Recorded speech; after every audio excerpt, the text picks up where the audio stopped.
Hello, everyone. Welcome to the CFO Connect event with Ifti and Sophie. Very excited to be organizing this event tonight or this morning if you're tuning in from the US. So this is a CFO Connect event. We'll be having a conversation with our two speakers on private debt, followed by a Q&A session.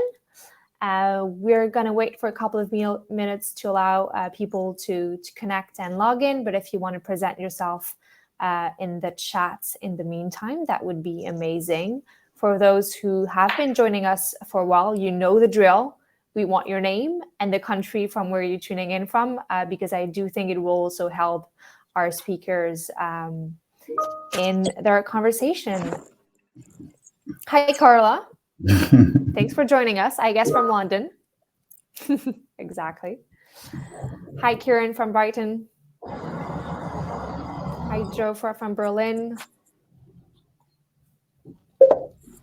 Switzerland, London, Paris, Zurich, Mexico. Hi. Lyon, Barcelona. Thomas from Paris. Fabien from Berlin. Nantes, Paris, Germany. A very good European crowd, as you can see. So just a quick logistics about Livestorm. So as you saw, there's a chat on the right side. And for any questions, please use the questions pool because it helps us centralize everything in one place. You can ask your questions from the start of the conversation. There will be a more formal Q&A afterwards. Really feel free to shoot them since the start. So what is CFO Connect? CFO Connect, it's a community for finance leaders. What do? We organize events like tonight. We have some amazing content that you can find for free on our website. And we have a podcast and we have an online community. So if ever you're interested in joining, go to our website, fill in the form, and join the community. So CFO Connect was created by Spendesk, and Spendesk is a spend management software for finance leaders. But tonight, we're going to have a conversation with Sophie and Ifti, followed by a Q&A session about private debt. And so I'll let Sophie and Ifti present themselves. And I forgot to mention, I'm Faustine from CFO Connect. If ever you have any question, feel free to reach out directly to me too. Sophie, let's start with you. Okay. Hi, everybody. Thanks for joining. I'm Sophie. I'm the CFO of Agricool. I've been in that job for 18 months. Before that, I have a few years of work behind me. 9 years at Amazon in Paris. And before the 9 years at Amazon, I worked for 10 years in the UK. That brings me to the start of my career, which was at Deloitte in Paris. Okay. Hi, everyone. I'm Ifti. I'm one of the co-founders of Fuse Capital. Fuse Capital is a specialist debt advisor for technology businesses, supporting in the main scale-up VC-backed businesses with debt. That's all we do. Great. So I thought Sophie is one of our clients, and we are working with Sophie in supporting them in looking at debt options as they scale. And I thought it'd be interesting just to talk through really what we've been doing and the type of products and debt solutions that we have. So I think the question is why did we meet, Sophie, and why did we sort of look at debt as a scale up, low revenue, sort of starting on your journey business? Sure. What were your thoughts? So I think first of all, maybe I introduce Agricool. For those who might not know, probably won't know. I think all of you have heard about indoor farming. Vertical farming, bringing healthy, fresh and tasty vegetables and fruits to the urban consumers. And that is really our vision. Our vision is that we really bring close to the urban consumers fresh fruits and vegetables. Today we produce strawberries, herbs and salads and greens, mostly in Paris. We were founded 5 years ago by two friends who were sons of farmers. living in Paris and finding really dreadful the quality of fruits and vegetables that they were finding on site. So they decided to to build a new technology out of containers. First of all, in the parents' garage, and then at Station F, which is maybe some of you know, an incubator in Paris, and that was 5 years ago. 5 years down the line, we have what we call the farm, which is made of 11 containers, and we'll come back to that in a minute. 11 containers, of which 8 are producing fruits and vegetables. That farm is in La Courneuve, which is just outside the peripheric in Paris, so really close to Paris city center. And we had an operation in Dubai, which we closed, but that's another story. And we are planning an expansion right now to Paris and France, and then our neighbors, European neighbors. So that's really about Agricool in a few words. Agricool is one of those scale-up which is highly capex intensive, because a container costs quite a lot of money. It's very technological inside, LEDs, electrical LEDs, a pumping system, wiring, plumbing. So it's highly capex intensive. And as Ifti will explain better than me, WACC equity cost is very expensive, and it's also not relevant to finance revenue-making assets with equity. So as we go through the motion of fundraising right now, third fundraising activity, we are also looking to finance our growth through debt, and that's how we came in contact with Ifti. Absolutely. I think one of the challenges that companies in your space face is that you are scaling up. So, from a traditional banking route, you don't quite meet the matrices, and I think this was the key point for why I approached you guys and we reached out to you, which was all about finding the right profile of funders that understand the business, understand the value of the assets, and aren't concerned about the profile of the stage in which you're growing. And using your equity dollars to buy hard assets is a very expensive way to do that. So, it was all around providing the right type of funds, international funds from all around the world that could appreciate the value of the IP, the assets, and could leverage those assets using debt on a debt instrument fundamentally. And we've worked through that across a number of different industry sectors, and specifically Agricool, which is a really cool example. And as we were going through that process, it's been quite an interesting route. So if you had a few bumps along the journey, and there was internally, externally, and cyber attacks and all sorts of interesting things happen, but we've gotten there. And it was a really cool deal because it was leveraging those hard assets, those non-traditional assets, and leveraging the ESG element of what Agricool does, and bringing the right funders to the table to support that. Yeah. Sorry. I was just going to add to what you just said. You mentioned that we don't do a lot of revenue. This is correct. It's not a secret because our accounts will be published anyway. But this year we will be making about 200,000 euros of revenue. Well, in 2020, we could just close our account. So it's a very low amount of revenue, which is again quite a standard in our industry. I don't know if you heard about AeroFarm in the US, who's just raised, I think, 300 million on a SPAC, and their forecasted revenue is 4 million euros. So it's US 4 million euros. Absolutely. We translate back to Europe. It's not as if we are ridiculous. We're just it's low value product, so low revenue product. In addition, the other complication to asset-based financing is that, as Ifti was saying, our asset is unusual. It's not. It's very peculiar to us. So when you do asset financing, the financial institution will look to potentially resell the asset at the end of the life, or if you ever make default. If the company makes default. And in our case, of course, our containers is very unique to us. A lot of the parts are actually made to order, being LEDs or, a lot of it, if you were to take it down, you get very little value out of it. Yes, Absolutely.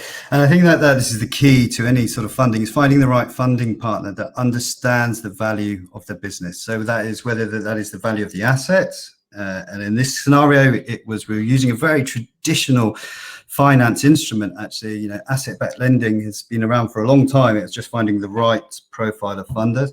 But then, as you scale and you want to bring in growth funding, there will be also opportunities to bring in funding that you can use for customer acquisition. And there we're leveraging softer assets, so IP, your investors coming in, et cetera, using venture debt or some sort of growth lending at that point. So there are different tools, and as Sophie goes, she'll be reviewing different options available to her and different sort of different types of debt that work with her business as they scale. Absolutely. And I think one of the key elements around this fundraiser is really looking at funds that or looking at an international presence, because it's key that wherever you're in Paris, in London, in New York, in Singapore, or wherever it may be in the world, you need to look outside your domestic options and looking at the sort of the international market and looking at the international funds and driving that competition and seeing what's available in that market. So traditionally within debt, you've always looked at your domestic options, your local banks, your relationships you have. And I think those days are long gone. And I think it's all about sort of looking at the options available, because there are, this type of funding was originated in the US. And it's becoming more and more popular in Europe and in Asia as people recognize, as they scale and the value of their software or the value of their IP improves and the value of the business increases, they can leverage debt and bring that cost of capital down to fund that business. And it can get exciting for people that like debt and money. Not everyone's cup of tea, but there are really big options. There is lots more different types of funds available over the years. We've been doing this now for 8 years, the deals that we're doing now, the type of funds weren't available 2 years ago. So it's good. There's lots of options. There's lots of solutions for borrowers as they scale, which is positive. When you look for financing, I'm just having a question for you, Sophie. How do you balance between venture capital, which is the go-to, and private debt? Well, the venture capital has a drawback, a very significant drawback, which aside the cost is dilution of shareholder. And of course, the less we dilute, the better it is. Not to say as well that depending on how much the VC takes of your equity, they may be more or less aggressive in daily management. So it has a lot of drawback in a sense, equity, even if we absolutely need it. And we at Agricool are very, very lucky because our board, the members of our board, which are our main investors, are extremely helpful, smart, rational, operational. So we have quarterly reviews, and we call them every time we need them. And it's been a really great relationship. Having said that, we are quite heavily diluted already, so we cannot keep going in dilutions too much. Yeah. Faustine, I think on that question as well, it's in some case, depending on what stage you're at, it can be a mix of those two products, and I think that is very, very key. So it's actually looking at how much you need, what the use of funds are, and looking at your sort of debt to equity as you scale and as you grow. As you become more secure, there'll be more debt options available for you. I have the impression that these kind of funding kind of appears after Series B and normally just before Series C. Is that the case for you, Sophie?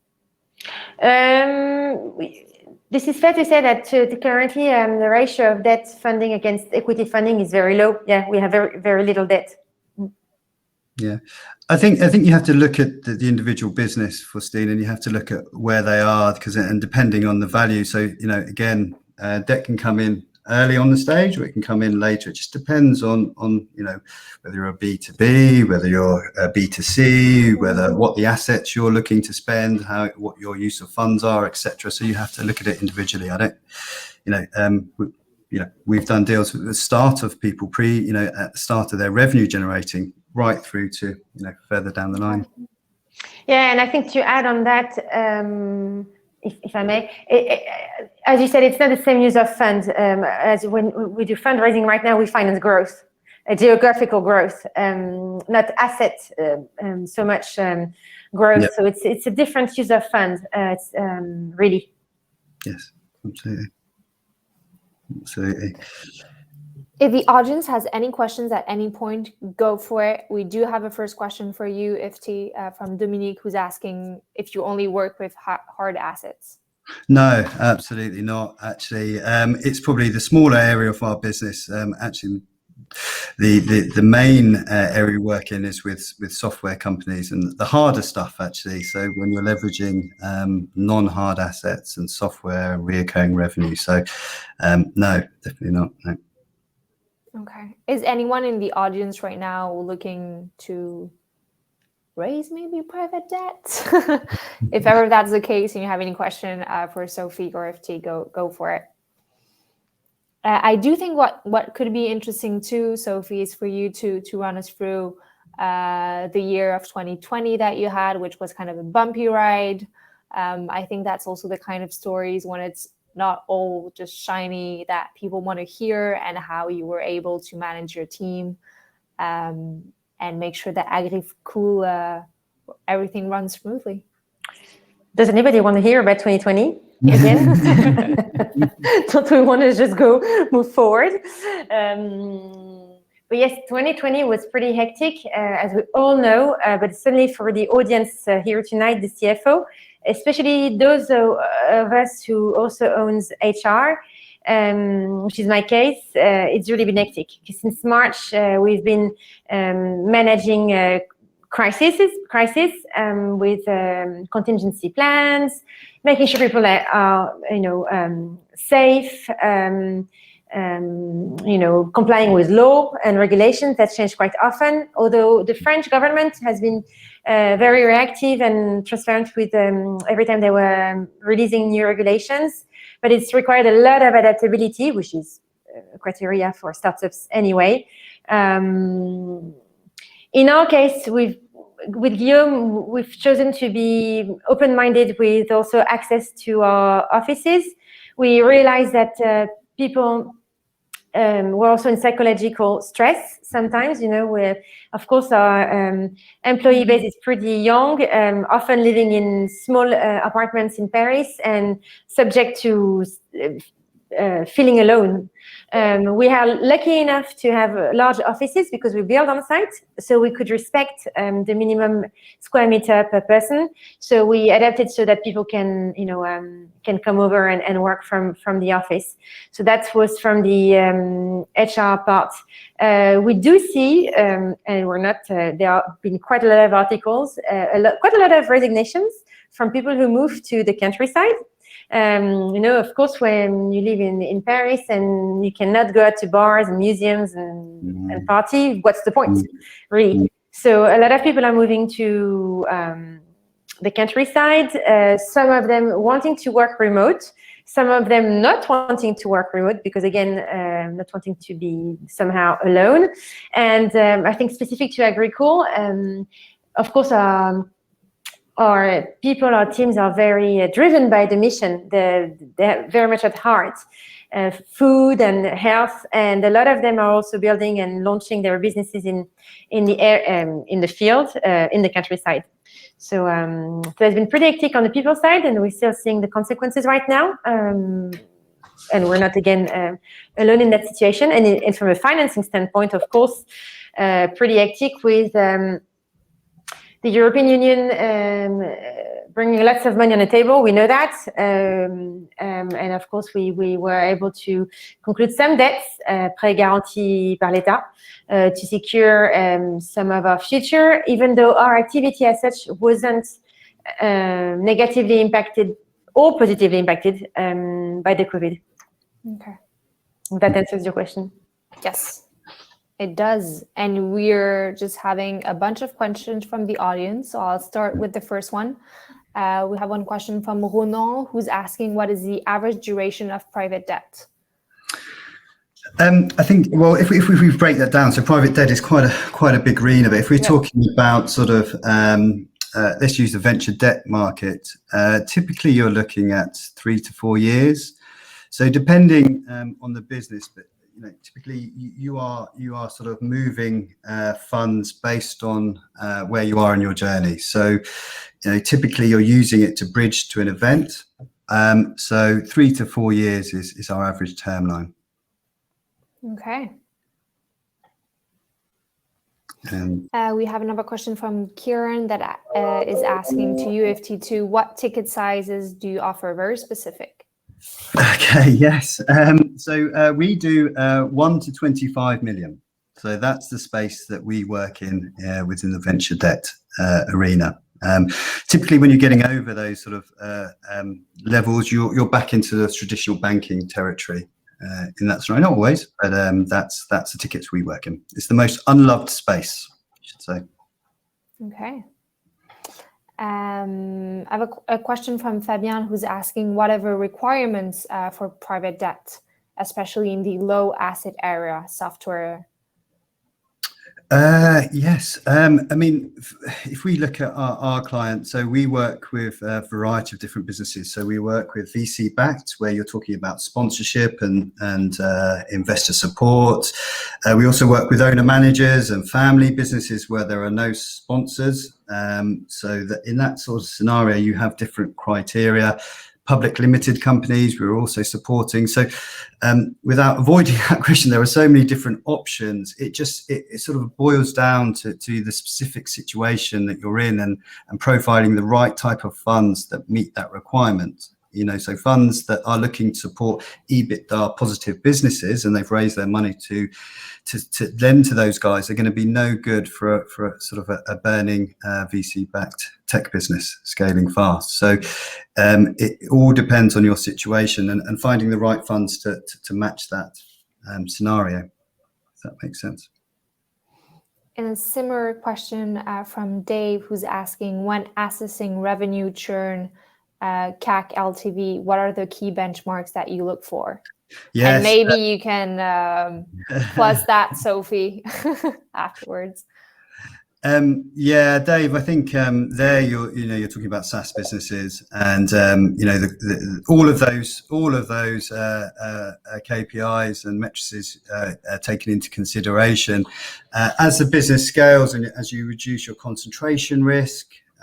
As you move out of maybe having a key couple of clients, so moving into sort of 10 million ARR sort of range in terms of your revenues, you then get into a different level of funder because there's more security in that software. Fundamentally, you become critical to your clients, so the risk of them changing, so it changes the risk profile. So those elements are viewed. And all of those elements are considered when a funder is making an offer to a SaaS business of that type. We have then two questions about granting loans for not asset backed. One from George and another one from Graham. That's kind of the same vein. Sure.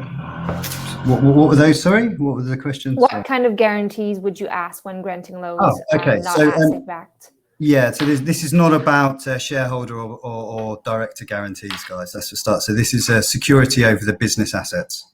So a lien or a debenture across the business, or secured against a specific asset that we're funding. So through a special purpose vehicle or whatever, where is holding that asset. But typically, if you're a software company, it will be over the business and the holdco where the IP sits. And for asset back, then maybe Sophie, you can tell us what are the guarantees. Asset back is pretty simple. We just pledge. The asset. Very simple. Okay. Yes, it's nothing more complicated than that. It isn't. Yeah. SPV is quite complicated. I haven't talked to you about that, but I've been approached on SPV by somebody else. Sorry to say that so loud now. You have to scale, but it's important when you're scaling your funding, and especially if you're working in different countries, etc. Because one of the challenges that we have in the micromobility sector or in the fintech is having the ability for funders to scale to support the growth required by the company.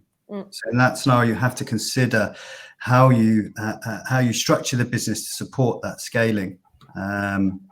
Absolutely key. What is SPV? Can I ask? Special purpose vehicle. Okay. But what it is inside, it's basically, well, if you explain, because you better explain than me. So aside from the acronym, yeah. So it's really a business that holds the assets. So it doesn't hold the IP. So you're segregated. So it could be into a different country, or it could be a pool of assets that you're holding. So it's a subsidiary of the business fundamentally. Okay.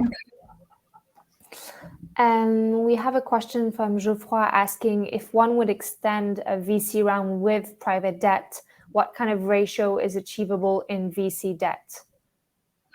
Okay, so I think there's two questions there. So one is actually where we're very strong, which is you can bring in debt between rounds to extend your cash runway. Mm-hmm. This is very important when you're talking about dilution. So actually where you're not linking the debt to the equity. So you don't have to draw down more debt and equity at the same time. So you're taking the debt and the equity in a separate scenario. So, but typically, if you're looking at a round and how much debt you can bring in alongside that round, 30%, 40% is pretty safe. As a percentage of that round. So either in a scenario you're raising 10 million, simple numbers, you could bring in 3-4 of debt, or you could bring that on top and raise 14 million. It just depends on your situation. But the ideal scenario for anyone who is looking at this is definitely to try and separate the debt from the equity, so they're not coupled together. So should you want to bring in more debt, you then don't have to raise equity, so you're not diluting. Okay. Anything to share on that note, maybe, Sophie? No, nothing to add specifically. Okay. Do we have another question? I think a question from Cyril. I'll ask it, and maybe Ifti will tell me if you basically answered it before. Do you do blended financing, so half asset-backed, half on the company, and for assets which are seizable but are only a fraction of the total investment?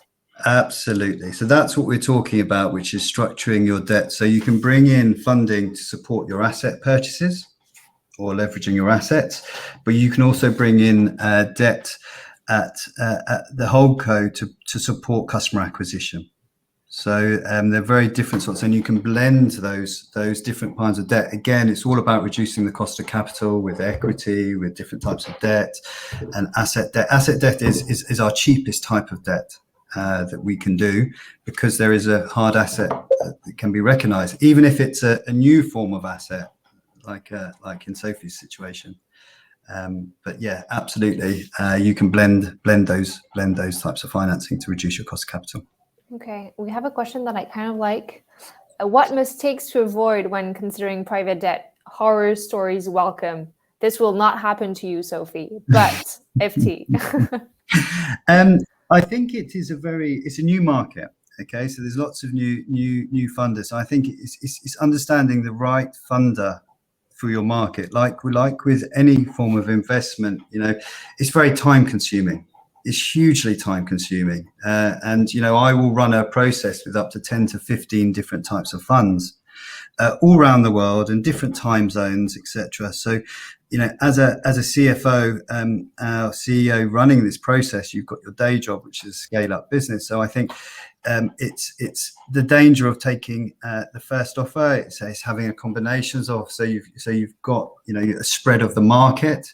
There are different levers. Remember, a fund will raise its money based on a mandate. So if you're looking for a loan that's 4 years non-amortizing with a balloon payment, that can't be offered from a fund that raises its money where it wants the capital to be repaid after year 2. So the reason we have our job and we do what we do is because of the market is so disparate. It's international.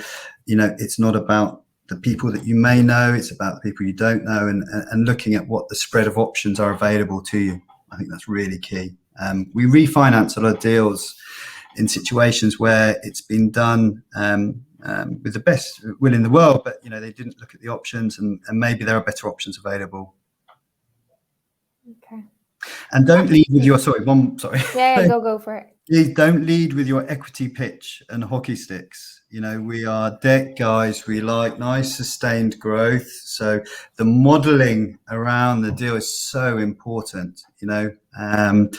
It's definitely not Mark Zuckerberg's we're looking for here. It's nice, controlled, sensible, boring growth. As much as we need to. That's really key when you're looking at your financial model. Yeah, actually, I can contribute to that one. I remember when I think you called me in November to actually tell me to produce another business plan, one that is profitable by the end of the year. And I think you said, it'll just make it happen. Yeah, that's Russell. That's Russell. That's not me, Sophie. I'd have said it in a much nicer way. Yes, that is. You made it happen on Excel, on G-Sheet. And that is really key. So the more time you spend before you engage the market, remember you have one chance, and you've got to get it right. And that really dictates how you flow through, because, the finance is valuable. It's going to save, it can protect your shareholding. There's lots of very valuable things it can do. So you want to get it right and get the right deal first time. So it's less about storytelling than with venture capital, I guess. It's much more It's about the hard numbers. It's numbers, it's ratios. It's going back to what that gentleman asked about the microeconomics and the unit economics of how you're working. So yeah, absolutely. How much time does it take, like from your initial call with Sophie to the nearly closed? Well, there's average quite a while, but the reason being that was there was lots of things that were happening in Sophie's world that stopped that happening. But if I talk through a typical sort of process, so from us, being engaged to let's say from signing a term sheet to getting the funding, let's go from that element. It's going to take 6-8 weeks, something along those lines. So it's far less intense than running an equity round, for example. There are less involvement from that perspective.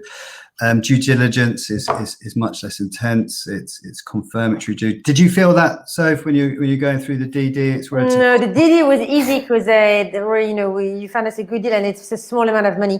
So it's very easy. And you've been doing quite a lot of the work as well. So you guys put together a debt memorandum or an information memorandum for the debt.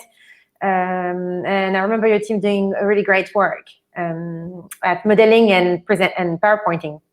Yeah, and that's very key. It's getting the right sort of putting yourself in the right risk profile, because you can slip into the wrong type of risk profile and it costs you more, and then it invalidates that type of option for you. So to answer Dominique's question, what is easier to raise, debt or equity? You would say debt. Go, Sophie. Well, I'm only a debt guy, so I'd hand that over to Sophie. She's in the middle of it, so I will let her answer. But I think you answered before, right? I think it depends on the story and your stage of development. Very early stage, I don't think you have a lot of access to debt, right? So the further you grow, the more access you have. The further your story is stable, the further the ratios are clear, the better you raise debt, I think, right, Ifti? Yeah, absolutely. And depends on from the equity side, what's the valuation, and there's lots of. But typically, my clients will tell me that that to get the right equity solution for them, it will take them 6 to 12 months to run that process. Depends. It happens quicker. Debt's a lot less than that. Dominique has a question for you, Sophie. How is your current fundraising going? The current fundraising has just started. We are working with Odo BHF. We feel pretty comfortable. Don't know if we are being, crazy, but our plan is pretty firm and sound. We are being realistic. We have a proven model, production model. Now the numbers on paper are working. We work with retailers. We have an industrial plan. We work with industrial partners. So it's very firm. It's grounded. It's still reaching for the stars because it's an industry which is a difficult industry to raise in. But yeah, we feel like we're well started. The industry anyway is extremely active. So Aerial Farm. SPAC on the Nasdaq, or I can't remember which market it is in the US, probably. Farm just raised last year, and so a lot of money is being raised in the industry. I do hope we're part of the story. And do you feel that raising part of debt with Ifti before kind of gives you an advantage now in this new VC round? Absolutely. It does comfort the investors that we have been able to find some kind of interest. It's not signed yet, but it's and I trust we sign. But it's a good position to be in at that stage. Yeah. As you foresee, I've got another example if that's relevant. But we did a deal with a company that sells satellite data as a service, and the CEO actually confirmed to me we did a different type of deal to Sophie. It was a venture debt deal, but actually he said that because we'd gone through a debt due diligence and we'd gone through his forecast and all that sort of stuff, and he'd been lent to. It actually gave the equity investors more confidence on the plan, and he said that he got a better valuation and a better quality of investor off the back of that. That was his feedback to me. Okay, we do have a question for you, Sophie. I don't know if you want to answer it, but I'll ask it from Jean. Have you been approached by SPAC sponsored? So I guess. SPACs? No.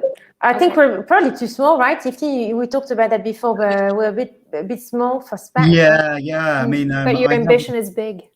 Our ambition is big, but reasonably big and slowly. We're not selling a space. We're selling ground. Yeah, absolutely.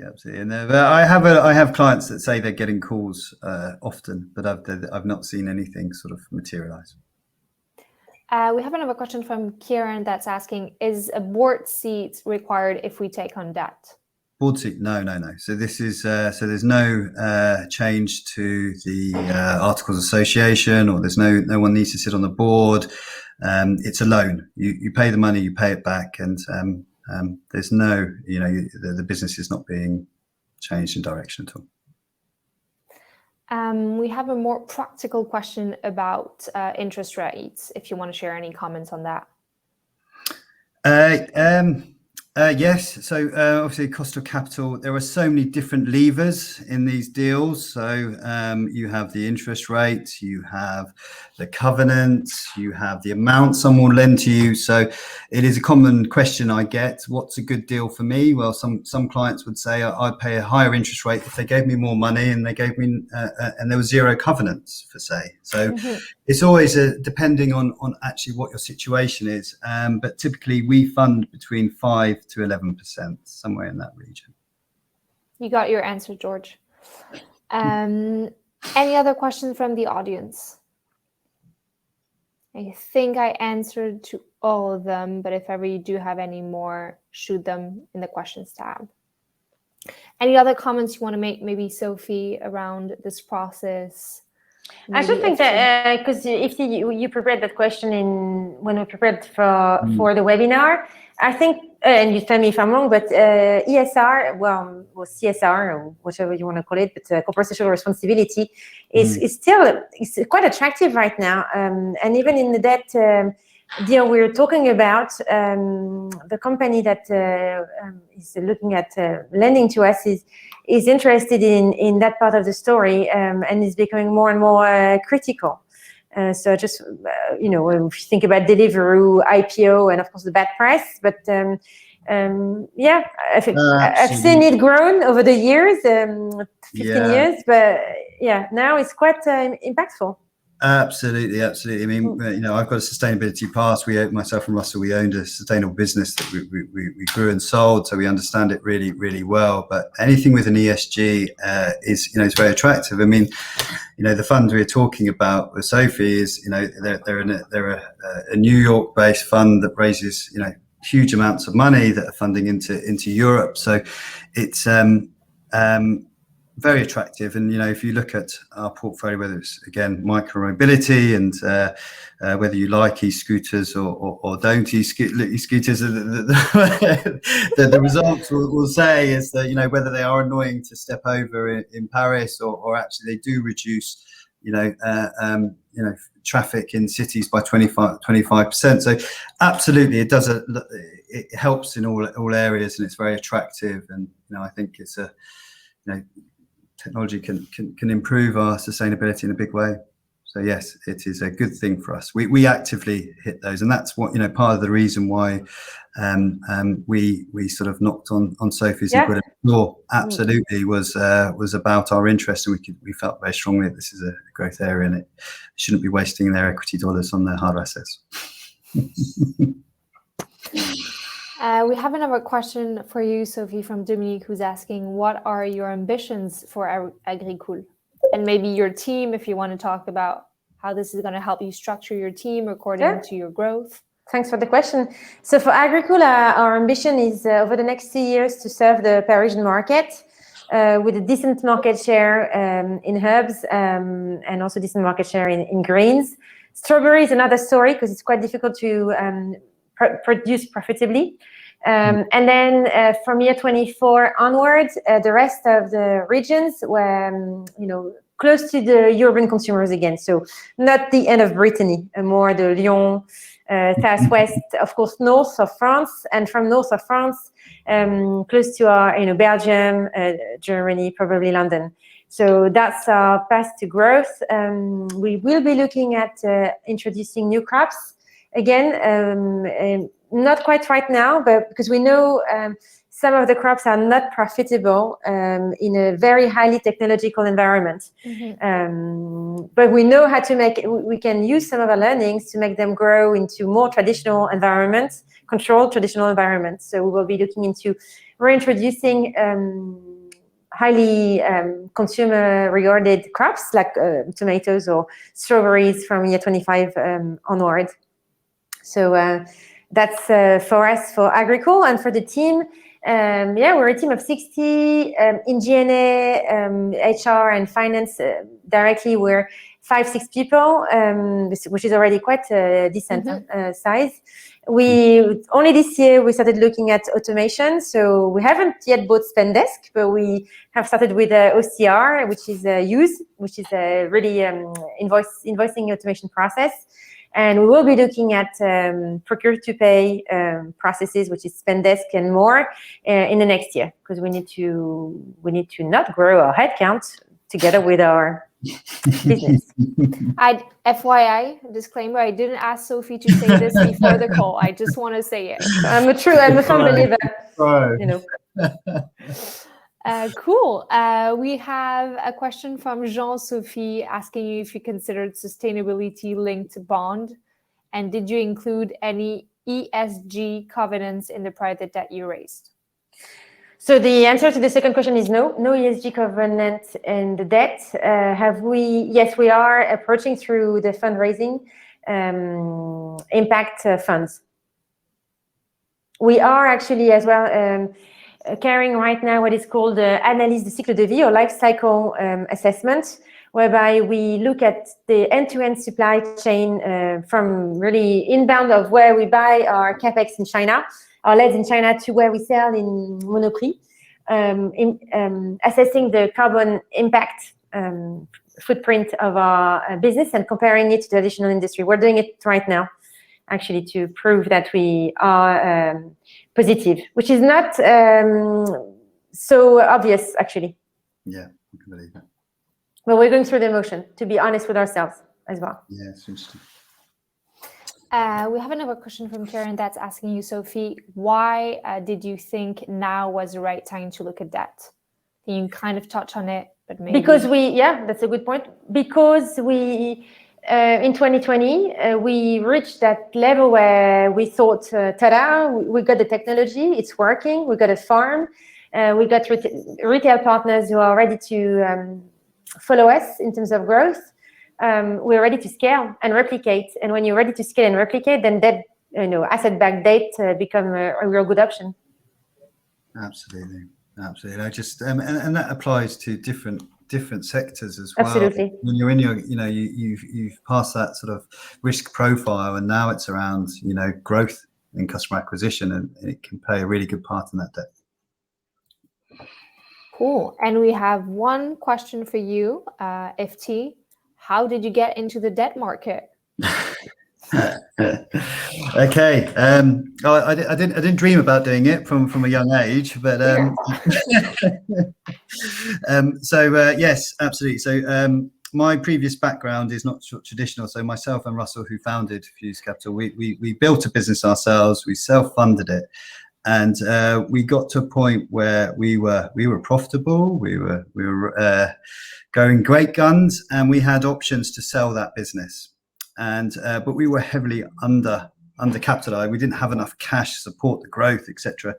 But we didn't want to give away equity. We were very stubborn in that scenario, and long and short of it, we couldn't get serviced by the banks in the UK. The corporate finance guys were very focused on the domestic options and equity and earning consultancy fees fundamentally. And we wanted what was happening out in San Francisco or in New York. So anyway, through that experience, we felt very strongly that we could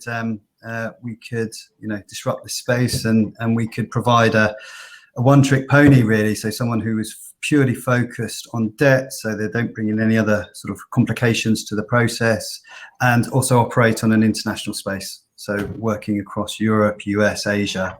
So that was it. Sophie, did you look into bank debt too? Yeah, we approached traditional banks. We're too small. Too small. And traditional banks are very constrained by European solvability issues, solvency ratios. Okay. Absolutely, yeah. Interesting. Anyone has one last question for two speakers? This is the time. Wait a couple of minutes.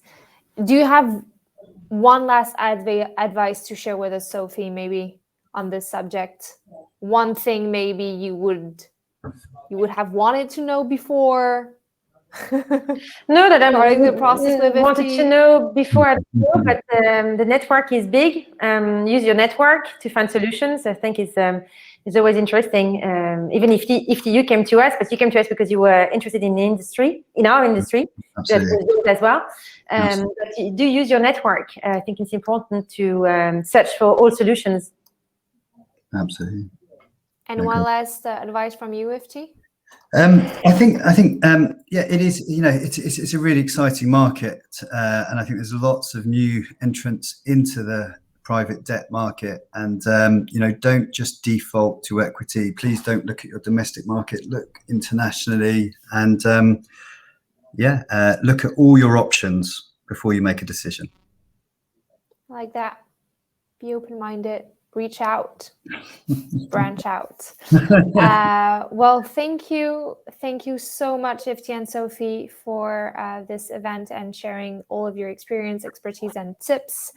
Thanks everyone for joining us. We will be sharing the replay with you if ever you want to watch it again, and if ever you have any questions for Ifti or Sophie, I guess reach out to them directly too.